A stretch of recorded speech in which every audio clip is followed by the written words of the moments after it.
Langsung belak-belakan, artinya ketika berbuat kesalahan saat itu juga, ayo sini, Iya. langsung dimarahin. Dia langsung tegur, tapi sifatnya itu sangat baik. Artinya dia mentegur itu sudah lupa. tidak dendam, tidak benci, tidak iri hati. Dia nggak punya sifat seperti itu. Setelah dia ditegur, kita sudah ngerti kesalahan kita. Besoknya dia adalah big brothers lagi gitu loh. Weh, the Big Brothers. Ada orang kan langsung dendam gitu.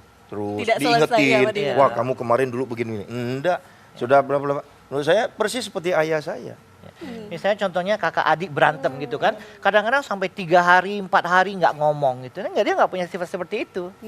Dia cuma, oh kalau salah tegur. Ya udah, dia akan besoknya, bukan besoknya lagi. Sejam, 2 jam sesudah itu dia akan Selesai, sampai di selesai situ. gitu loh. Oke. As long as pesannya itu kita sampai dan kita mengerti. Oke.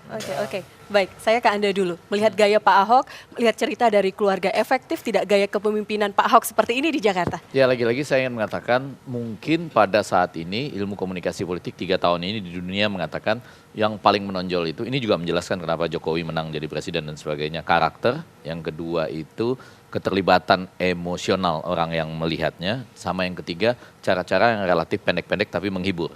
Nah ketiga hal ini kalau digabung itu yang akan terjadi, yaitu ada orang yang berusaha mengatakan prinsipnya apa dulu. Yang pertama tadi, saya bekerja. Terserah Anda mau menilai apapun, nilainya dari kerja.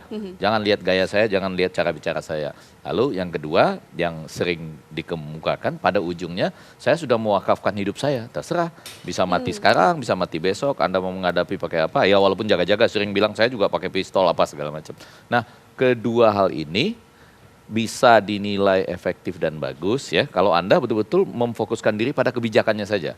Jangan lalu ditambah-tambah dengan ini agama, unsur apa minoritas dan lain segala macam. Tetapi lagi-lagi ujungnya nanti harus dinilai dari berhasil atau tidak kerja ini. Oke. Jadi kalau nanti Februari 2015 ternyata banjir kita lebih besar, itu agak bermasalah ini. Baik. Jadi yang program disenangi kerja itu, ya? Program keterlibatan kerja, emosi, kekaguman karena karakter yang begini, ternyata enggak 2015 Februari banjir kami sama, Oke, atau baik. macet kami enggak terlalu berubah. Nah di situ mulai merasa enggak juga ya kekaguman selama ini ternyata agak berbau hiperrealitasnya misalnya begitu. Baik, Mbak Popi ada analisa lain mungkin dari penjelasan keluarga, dari analisa Bang Egi, mungkin ada sisi lain yang bisa terbaca?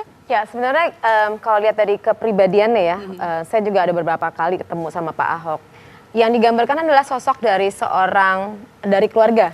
Dia terbentuk, Pak Ahok ini terbentuk dari sebagai seorang abang atau orang tertua, kakak tertua, yang mengadop peran ayah. Dia total mengambil peran ayah sehingga mekanisme atau kepribadiannya diaplikasikan langsung gitu loh. Maka tadi sempat dikatakan persis seperti ayah. Jadi tegas. Saya melihat di sini sebenarnya adalah adanya kepribadian walaupun emosinya memang tidak stabil dalam hal ini, tapi tujuannya adalah positif. Cuma cara mengkomunikasikannya ini yang harus memang sedikit lebih perbaiki. Tapi kita ngelihat state-nya orang Indonesia, orang Jakarta lebih tepatnya. Keadaan Jakarta ini seperti apa? Sehingga lebih cocok kepribadian pemimpin seperti apa gitu. Nah, kalau misalnya di Jogja, metode seperti ini udah habis gitu kan. Tapi kalau di Jakarta memang butuh yang emang butuh seperti itu dan herannya masyarakat kok menyukai ya. Gitu mungkin agak sedikit unik tadi yang seperti disampaikan bahwa sesuatu yang berbeda itu akan lebih cenderung masuk ke dalam mindset ya, ke bawah pikiran sadar gitu loh. Nah ini yang memang tidak dimiliki oleh orang lain dan itu yang lebih mudah lekat gitu. Padahal pada saat saya berbicara, pada saat diskusi dengan beliau mengatakan, aku sebulan-bulan ini kayaknya udah berkurang marah deh gitu. Artinya aku udah mengalami pengurangan nih marahnya nih, udah gitu-gitu. Walaupun sebenarnya pada saat tidak marah dia bukan dirinya. Tapi ini bukan marah menurut saya, asertif. Apa asertif itu penjelasan lebih lengkap ya? Saya harus tahan dulu. Kami kembali saat lagi. Tetap bersama kami di Gestur.